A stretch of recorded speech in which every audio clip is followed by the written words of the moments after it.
Joining us on Money Mind. Now, the Institute of Mental Health recently launched a nationwide study to identify psychological issues that affect young people here.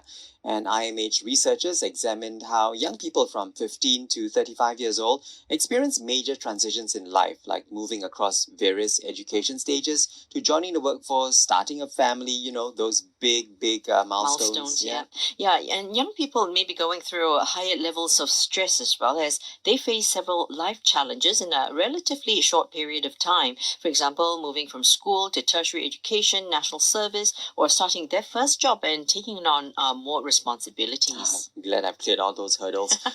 These changes can, take place against a very challenging backdrop as well. I mean, COVID-19 pandemic, right? We're slowly getting out of it, not out of the woods yet. And also rising risks of a global recession expected maybe next year. Young adults really have a lot to deal with, financial stress, uncertainty, all that, all in one go. Now, it can be issues stemming from being unable to find a stable job, trying to clear debt, credit card debt maybe, incurring huge expenses. Now, these financial problems can definitely take a huge toll on one's mental health. Now, to guide young adults through these challenges, PlayMoolah, a financial literacy startup, has teamed up with NUS Center for Future Ready Graduates. And the two have developed the NUS Financial Wellbeing program, aiming to equip students with financial planning skills that even goes a step further to address the mental and emotional aspects of money management. And I'm curious to what more this program entails. Let's bring in Audrey Tan, who is co-founder at PlayMoolah, which is a financial literacy startup, into our conversation here on Money Mind. Audrey, good to see you and speak with you again. Lovely to be here. Yes, it's been a while since we last spoke, and glad that you can make time again to chat with us. Now, to what extent do money issues contribute to this high level of stress faced by our young adults, and how it's affecting their mental well-being as well? Yeah, so money is known also in families, in households, and organization to be a source of tension. And oftentimes because we don't really dialogue about money at home, or, for the matter of fact that sometimes we're not even taught this at school. And so this becomes so challenging for us as a society, as an organization, as families.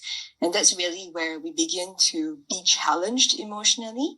And sometimes it's difficult to understand, right? Like, what is it that money means for us? And even looking at, for instance, some of our inherited money beliefs, right, from the past generation, like money is evil, money is the source of all conflict. So some of these narratives may actually cause stress unconsciously in the way that we make financial decisions. And would you say that the whole pandemic and even where we are right now, looking at, those warnings of potential recession happening next year, do you think that is going to add on to that, whole, feeling of stress and being overwhelmed? Definitely. I mean, with the pandemic and isolation actually happening a lot of times for young people, when they can't be with their friends, they are not able to go out as they would traditionally. And I think coupled with that as well, with the rate of disruption that's happening in the world, with jobs being, automated as well, there's an added sense of uncertainty. And therefore, what you said earlier, how am I going to get to my next dream job? How do I actually make sense of this new world in adulting that I need to do? And so this really adds to stress and emotional challenges for our young people as well. And what are the common financial mistakes you see that's made by youths and young adults in Singapore? Yes. So one of the key things that we've observed as well is what we call emotionally driven money decisions. And I like to caveat this, that this is not just for young people. For us as adults, we sometimes actually get into this space of impulse spending, impulse investing, or we may even completely avoid money, right? I mean, think about this. And oftentimes, this really causes this sense of anxiety and stress also, because we can't be in control of money, right? It's almost like money is in control of us. So the question here really is, how do we begin to master money and make money work for us? Yeah, and not having money master us. Now, you have partnered, at least PlayMoolah has partnered with NUS, and that happened this year. Tell us more about this partnership. Why has this come about with the university, and why now? Yes. So one thing that we love about this partnership with NUS is really the foresight to pioneer what we call financial well-being. So this goes beyond just financial literacy. So we know financial literacy is important. And in fact, there are a whole suite and portfolio of financial literacy solutions out there. But what we have innovated and done with NUS is to go beyond just financial literacy skills to really address the mental and emotional aspects of money management, to allow our young people to build what we call financial emotional resilience so that they can begin to rethink money and to use money in a way that makes sense for them and their decision making. So we're very thrilled, with this partnership with the Center for Future Ready Graduates as well. Right. As you work with them, what do you see as some of the financial concerns faced by the NUS students? Yeah, so I would say this is not just for our NUS students. This is really for our young people in Singapore and maybe in parts of the world as well. That because, they're actually going into the new world to adult and to get their first job, some of the big challenges that they face includes things like lifestyle inflation. If I earn an additional paycheck, does my lifestyle actually inflate as well, right? How do I actually manage my first paycheck? How do I really budget? What is the steps to actually budget? And also, more fundamentally, we realize our young people are asking, how can I achieve my financial goals? How do I invest? So some of these are the financial concerns that we've seen. And we find that our young people are so ready to take the next step to learn and to self-direct their learning as well. Yeah, and Audrey, I think that is a critical juncture. I recall when I was just, starting out in the workforce, I wasn't, all that savvy about what to do with my money. The first paycheck comes in, you kind of spend it all, quite quickly. Yes. And my parents were telling me, go and get a debit card. At least you know that you're spending within your means, not credit card, where you start incurring. Absolutely, yeah. Absolutely. Yeah, so I think this is such an important stage of life where, yes, this is all the more needful. Now, other than providing essential financial planning skills, I understand you're also trying to address the mental as well as emotional aspects of money management. But we'd like to know, what exactly do you mean by mental and emotional aspects of money management? Yes, great question. The key thing around this that we've learned is that the more we understand ourselves, our sense of identity, the more we can actually begin to manage our own internal money narratives. So the mental aspects of money include things like your money scripts, the stories you've heard about money when you're growing up.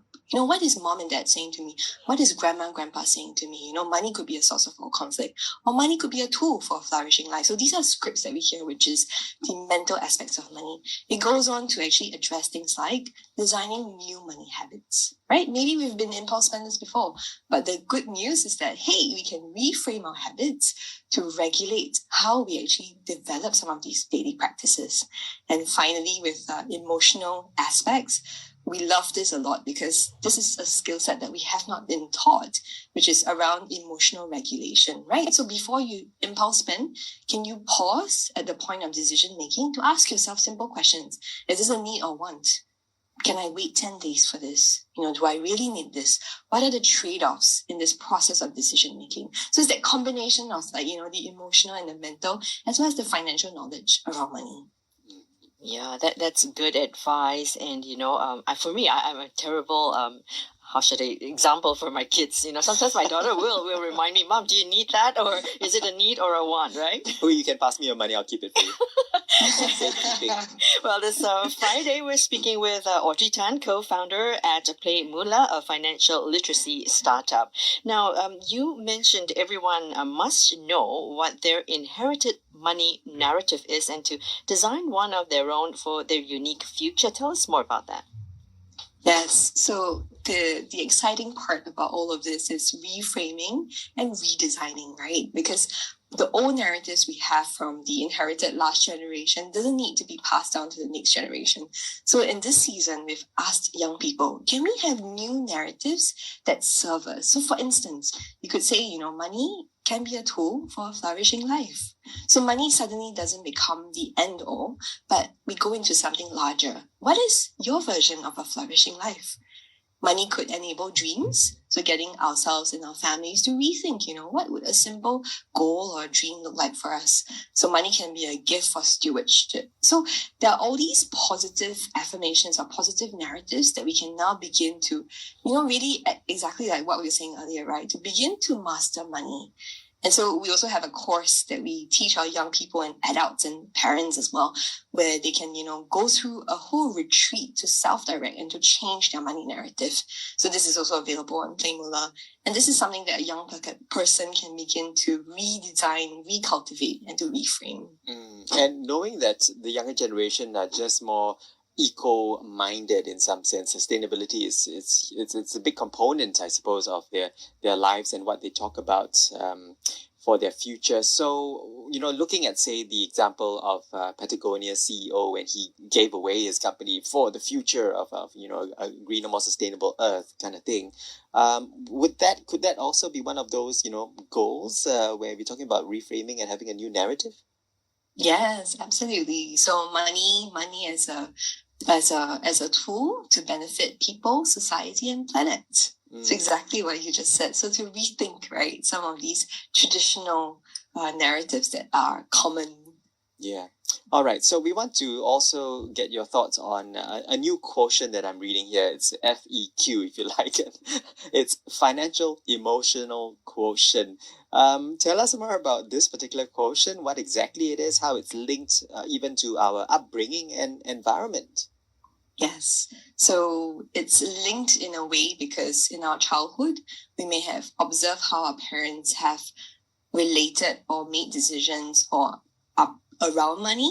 It could be the money conversations that we hear our parents talk about with one another, with their spouses. And so this quotient combines three key aspects. One is actually the ability to emotionally regulate. The second is to develop mental habits. And the third is around daily money practices. So the quotient actually combines these three things. So it's almost like your emotions, your financial knowledge, and how you act. So you can think about it like almost like your head, your hand, and your heart.